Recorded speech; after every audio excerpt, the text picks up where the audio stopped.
नमस्कार दोस्तों, मैं हूं डॉक्टर गौरव कुमार, साइकियाट्रिस्ट मुजफ्फरपुर बिहार से और आपका स्वागत है हमारे यूट्यूब चैनल पे। आज हम लोग बातें करने वाले हैं हेलुसिनेशंस के बारे में कि हेलुसिनेशंस क्या है, किन बीमारियों में होते हैं, इनके लक्षण क्या होते हैं, इनको ठीक कर सकते हैं या नहीं ठीक कर सकते हैं इत्यादि। तो आइए सबसे पहले जानते हैं हेलुसिनेशंस होते क्या हैं। हर इंसान के पास 5 ज्ञानेंद्रियाँ होती हैं: देखना, सुनना, सूंघना,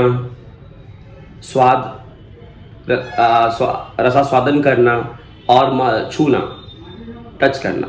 स्किन होता है, उसको स्किन में टच रिसेप्टर्स होते हैं। तो ये जो 5 ज्ञानेंद्रियाँ हैं, ये इनका अलग अलग काम है। लेकिन जब कोई व्यक्ति गंभीर किस्म के मानसिक रोग से जब प्रभावित होता है तो उनकी ये ज्ञानेंद्रियाँ भी प्रभावित होती हैं।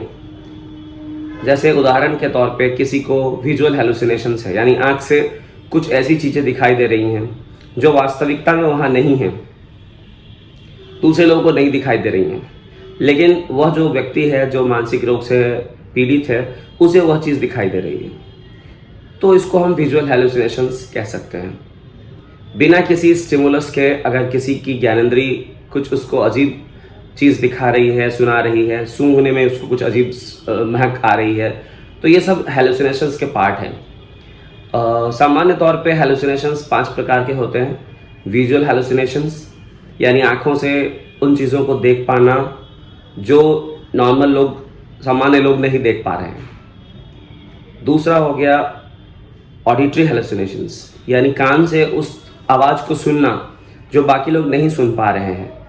बाकी लोगों को सुनाई नहीं दे रही हैं वो चीज़ें, लेकिन उस मरीज़ को कान से वैसी चीज़ें सुनाई दे रही हैं जो उसकी ज्ञानेंद्रिय उसको सुनाने के लिए कोशिश कर रही है। मुख्य तौर पे क्या होता है कि स्किज़ोफ्रेनिया में ऑडिटरी हेलुसिनेशंस होते हैं। लगता है जैसे 2 आदमी मेरे बारे में बात कर रहा है, उसको आवाज़ सुनाई देता है, या उसके मन में खुद उसके प्रति आवाज़ आता है। कभी कभी होता है कि कोई दूसरा आदमी मेरे बारे में बात करता है, तो इस तरह की कोई लगता है भोले बाबा की आवाज़ आ रही है, आकाशवाणी आ रही है, और वो देखता है चारों तरफ, उसको पता नहीं चलता कि किधर से आवाज़ आ रही है। वो कोशिश करता है खोजने की, बट बिकॉज ये आवाज़ उसके मन से आती है इसलिए उसको पता नहीं चलता है कि आवाज़ का स्रोत क्या है। तो दूसरा हो गया ऑडिटरी हेलुसिनेशंस। तीसरा गस्टेटरी हेलुसिनेशन। गस्टेटरी हेलुसिनेशन से हमारा मतलब है अजीब टाइप का मुंह में टेस्ट आना, जैसे कि लगता है खाना खाते हैं तो लगता है कि मैला खा रहे हैं, मैला जैसा टेस्ट आता है, केरोसिन जैसा टेस्ट, केरासन तेल का मुंह में ऐसा टेस्ट आता है, लगता है ऐसे कि इसे नमकीन जैसा मुंह लगता है हमेशा। तो एक बाकी लोग उस खाना को एंजॉय कर रहे हैं, अच्छा लग रहा है, बट उस इंसान को खाना अजीब टेस्ट लग रहा है, तो इसको एक तरह से गस्टेटरी हेलुसिनेशंस बोल सकते हैं।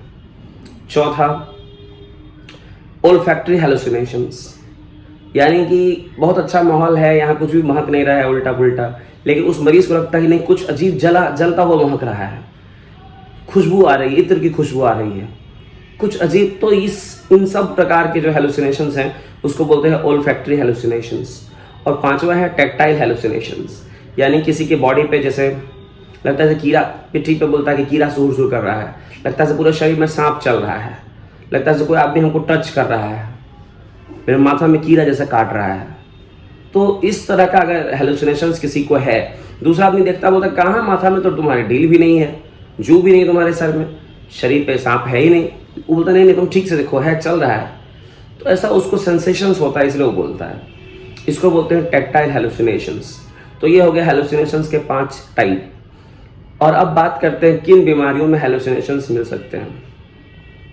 सबसे पहले एक्यूट साइकोसिस में हेलुसिनेशंस मिल सकते हैं, स्किज़ोफ्रेनिया में हेलुसिनेशंस मिल सकता है, कभी कभी कुछ केस में बाइपोलर अफेक्टिव डिसऑर्डर में भी हेलुसिनेशंस मिल सकते हैं।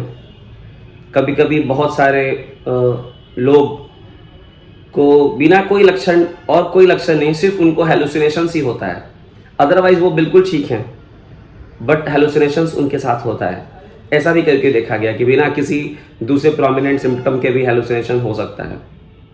तो अब बात करते हैं कि इसको ठीक कर सकते हैं या नहीं ठीक कर सकते हैं। तो मोस्ट ऑफ द केसेस में अगर ऑर्गेनिक साइकोसिस नहीं है, यानी कि जैसे विजुअल हेलुसिनेशंस की मैंने बात की, तो अगर मोस्टली देखते हैं visual hallucinations organic brain syndrome में होता है। अगर किसी को ब्रेन की कोई समस्या है, ट्रॉमा, चोट लग गई है या ट्यूमर है या उसके कोई और समस्या हो सकता है, मेनिंजाइटिस है या इंसेफ्लाइटिस हो चुका है पहले, तो उसको विजुअल हेलुसिनेशंस होने के चांसेस ज़्यादा होते हैं। तो अगर कोई वैसा विशेष कारण नहीं है, ट्यूमर, ट्रॉमा, इन्फ्लामेशन ब्रेन का नहीं है, तो हेलुसिनेशंस को ठीक करना संभव है। और अगर उचित तरीके से उसका इलाज किया जाए तो बिल्कुल हेलुसिनेशंस पे हम जीत पा सकते हैं। और ऐसा नहीं कि यह कोई बहुत बड़ा अभिशाप है, कोई देवीय अभिशाप है, कोई डायन या चुड़ैल या किसी बुरी आत्मा ने किया है, ऐसा नहीं है।